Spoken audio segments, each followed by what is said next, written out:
Hello, 12th class ISC students. Vandana Shrivastava here for the class of poetry. In our last meet, we have gone with the introduction of Matthew Arnold and the substance of the poem Dover Beach. Now, today, let us go with the explanation of the poem in detail. Dover Beach by Matthew Arnold is a brilliant poem. As we have gone in the introduction, it is beautifully structured to convey the idea of the loss of religious faith in the Victorian era. The sea of faith is the central metaphor which binds the whole poem. And the poem opens on a vivid description of the sea at Dover Beach. The speaker of the poem is a lover who is standing at the window and he is drawing his beloved's attention to the beautiful scene of the seashore of the Dover Beach. So now let us go with the poem in detail. Dover Beach. The sea is calm tonight, the tide is full, the moon lies fair upon the straits. On the French coast the light gleams and is gone, the cliffs of England stand. So the poet says, as he is a lover, so he is telling to his beloved that see outside this time the sea is calm, it is very quiet tonight. The tide is full, means the tide is high. The moon lies fair upon the straits, and the moonlight falls upon the straits. A strait is a narrow passage of water that connects two large bodies of water. Means it is an English channel. It is a very narrow passage of water. English channel that separates southern England from northern France and joins the North Sea to the Atlantic Ocean. So the moonlight is falling upon this English channel and it is looking very nice, very beautiful. But on the French coast the light gleams and is gone. But at the northern part of the France, that from there the light of the moonlight is going, as it is coming on the southern part of England. So there the light is fading of the northern part of France. Gleam and is gone means its light is fading, it is going. The cliffs of England stand glimmering and vast out in the tranquil bay. Come to the window, sweet is the night air. So he is telling to his beloved that the cliffs of England stand. The cliffs of England are standing like a chalk. They are looking white, shining in the light of the moon. And out in the tranquil bay, and the bay is very quiet. Come to the window. He is calling his beloved, come to the window. Sweet is the night air. Means this time the air is very sweet. Only from the long line of spray where the sea meets the moon blanched land. And only from the long line of spray means the large waves of the sea. They meet the land, the land where the light is falling, the moonlight is falling, and the land is made white by the bright moonlight. So the sea waves are meeting to the moon blanched land. Blanched land means that the land which is made bright by the moonlight and it is shining in the night.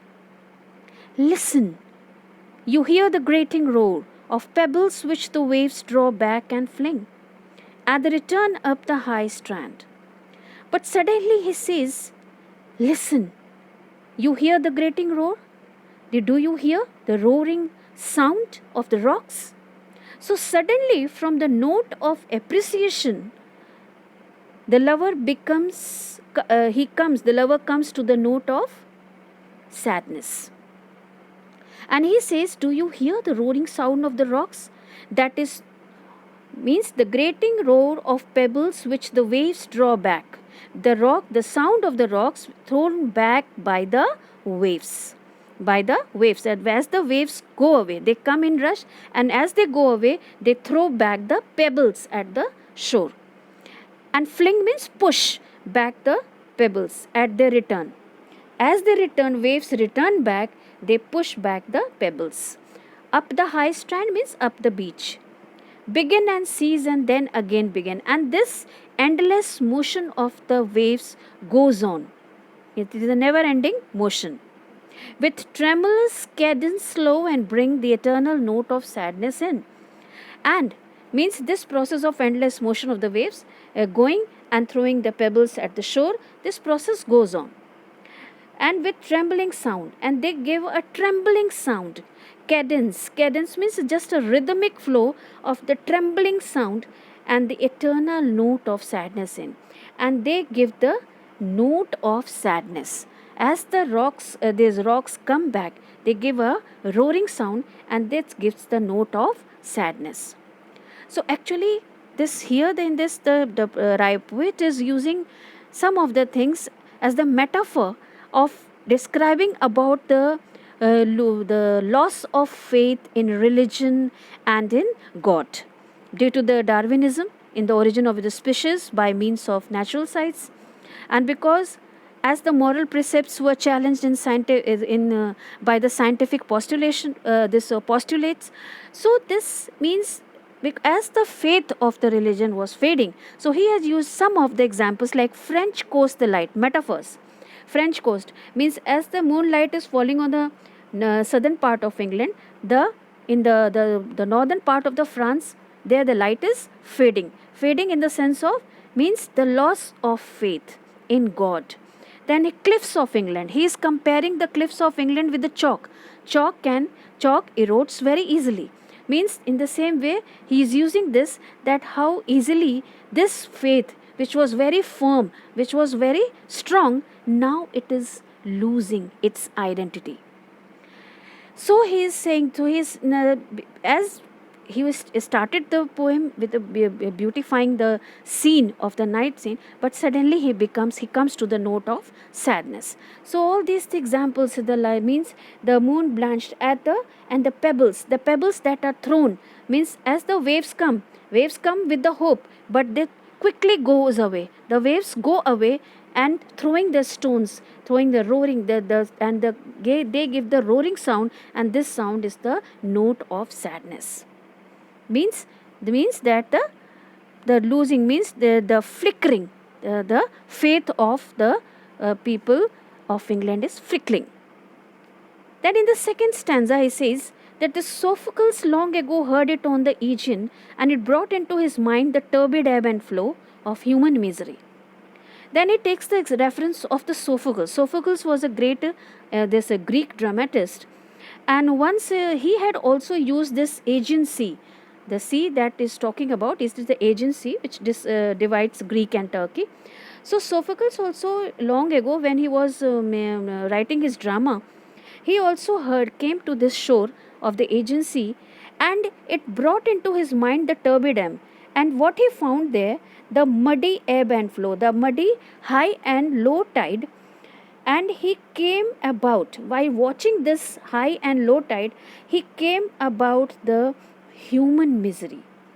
Human misery, that means he found that the human life is full of misery. And the Sophocles means also find a note of human misery in the sound of the sea at Dover Beach. And the sound of the sea thus gives expression to human misery.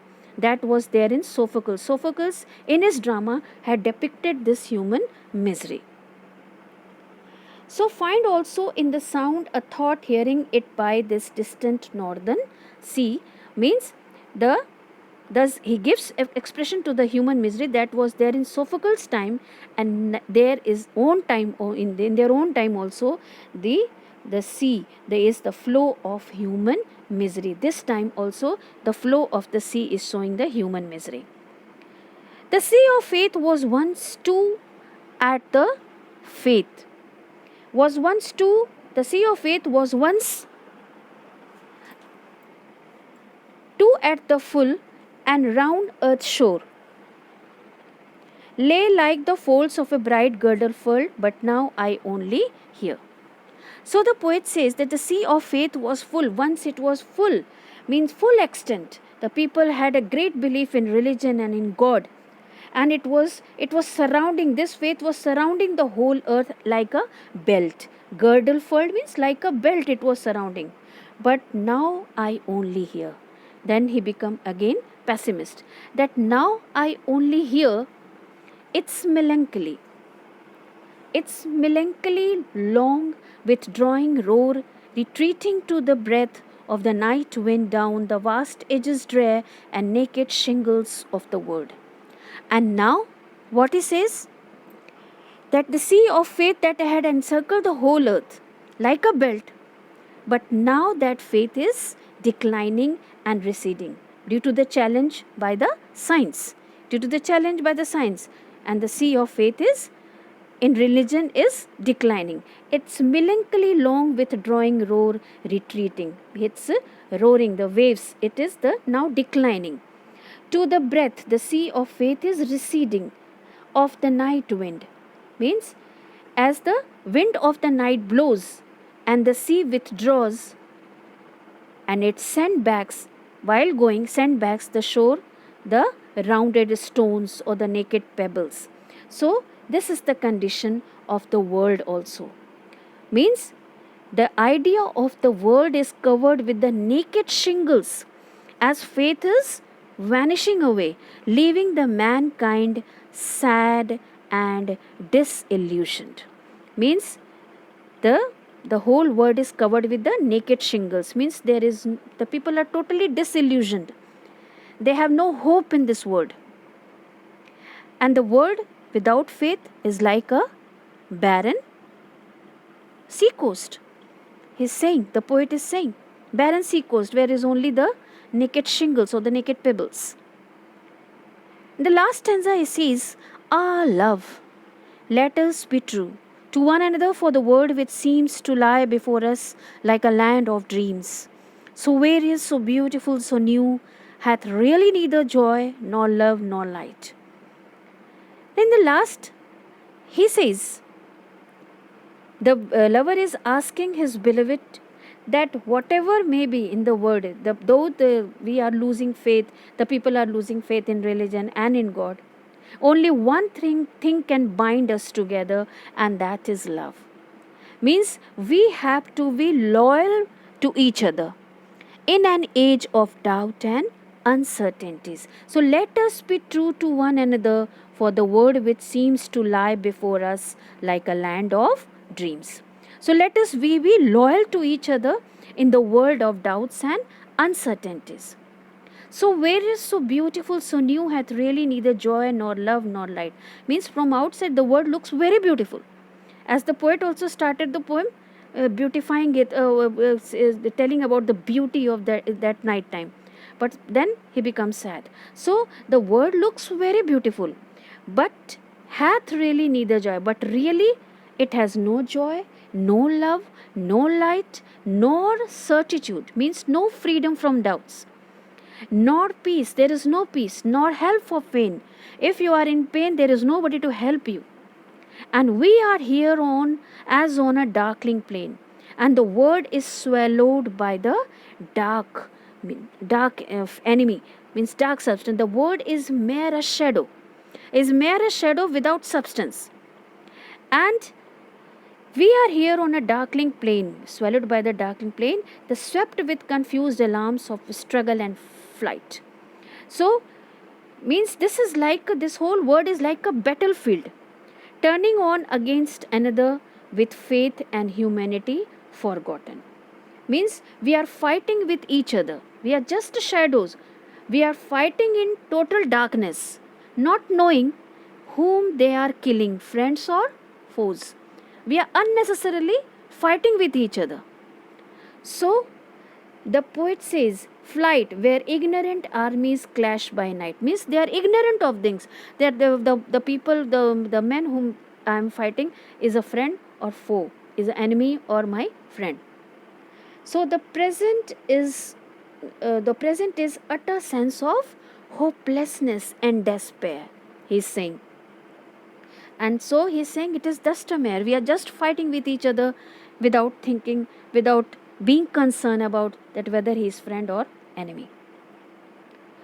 So here we end the poem, children. So thus the poet Dover Beach is suggestive of the crisis of faith during the Victorian era and the waning power of religion to give unity to human life. So we stop here. In our next meet, we will go further with the next topic. Till then, have a nice time. Thank you.